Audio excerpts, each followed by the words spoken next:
Hey, what's going on, everybody? It's the same lady here representing Team JVS, here to give you guys another movie review. This is probably one of the last reviews I'm going to do of the year. But this is for Poor Things. This was directed by Yorgos Lanthimos and a stellar cast. You got Emma Stone, Mark Ruffalo, William Dafoe, Rami Youssef, Christopher Abbott, a slew of other awesome, amazing actors and actresses. But the background is you have Bella Baxter. So the Dr. Goodwin Baxter is played by William Dafoe, and basically he is quote unquote a mad scientist. He has been deformed for certain reasons. I'm not going to divulge this because it's not a spoiler review, but he has a daughter, and her name is Bella. Bella is almost like a child. She is a grown woman, but you don't understand why she has so many different issues with being able to understand and comprehend. At first, I thought it was a specific diagnosis. But then when he kind of brings in Max, who's kind of like his understudy and looks up to Mr. Baxter, the doctor, he kind of brings him in to study Bella, and slowly, no, not even slowly, very quickly, Bella starts to evolve in her process of thinking. She already was exposed to a lot because basically the doctor like goes and maims and deconstructs and like does autopsies, all these different kind of scientific things that are just very unpleasant. And he allows Bella to see all of it. So she's already desensitized to seeing like dead bodies and stuff. But now with Max there, she's coming at a different approach of like boundaries and understanding her body. And it starts to progress to show that Bella has a very tragic past. And I don't want to spoil it here, but it is probably one of the most messed up pasts that you can conceivably think of.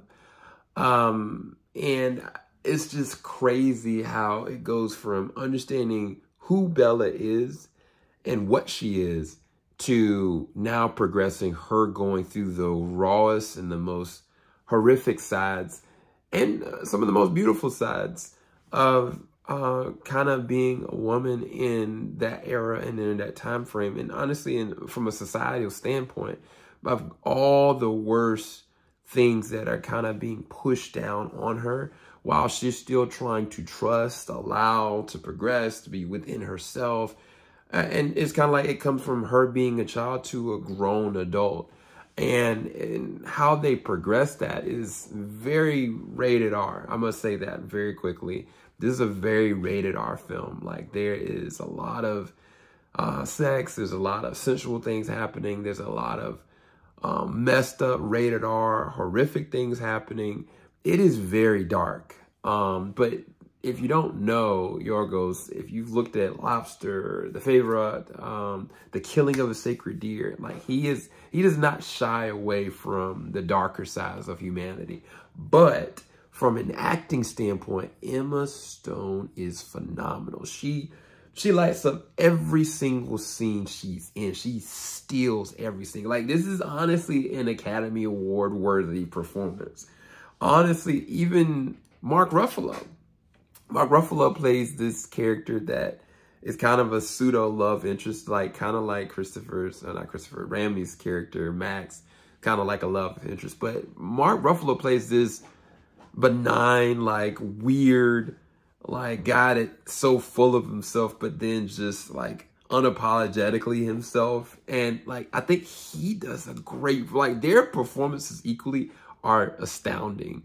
William Dafoe, like, of course, he's the man, like everything that he does. But I think with the prosthetics and all the different things that he's just naturally fine with doing, it is very jarring and it is very uncomfortable. And I think that's what the director wanted to kind of convey. From an imagery standpoint, like, this is insane.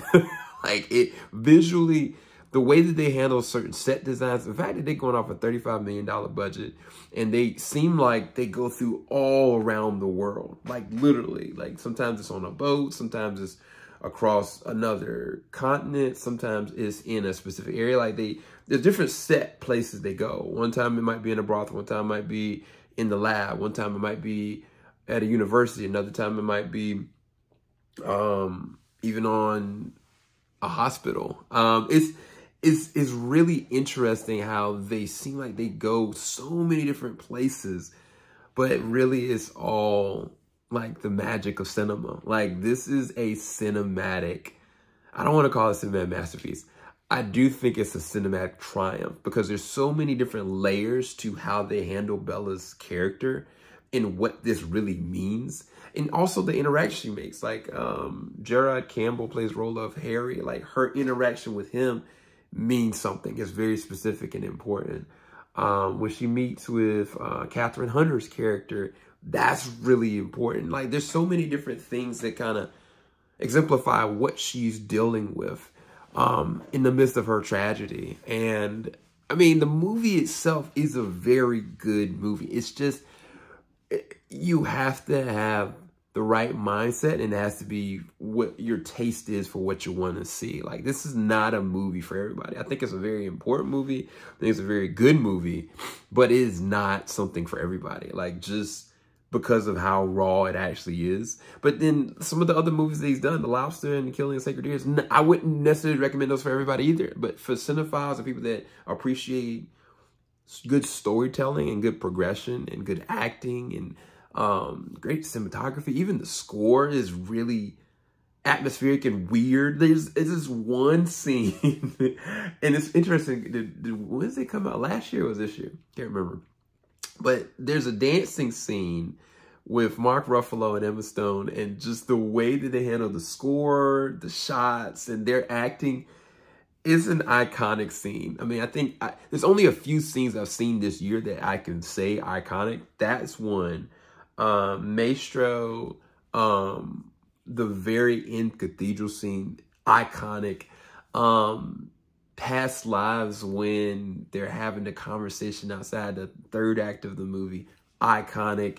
I mean, there's so many different things that I've seen this year, but this is definitely one of those moments as well. But as far as a rating, for me, even though I think the movie from a quality standpoint is a 10 out of 10, I'd rest it at a 9 out of 10. It's just not something that I would go and rewatch all over again. Like, it's hard. Like, there are certain moments, specifically like the brothel sequences, that it just hammers a lot, and it's really hard to digest. But I do think that from an excellent standpoint, they handled it and they executed it very well. But let me know what you guys think. Have you already seen Poor Things? Hope you guys enjoyed this review. Make sure you like, subscribe, hit the bell button. Hope you guys have a great, safe, happy New Year. See you guys in 2024.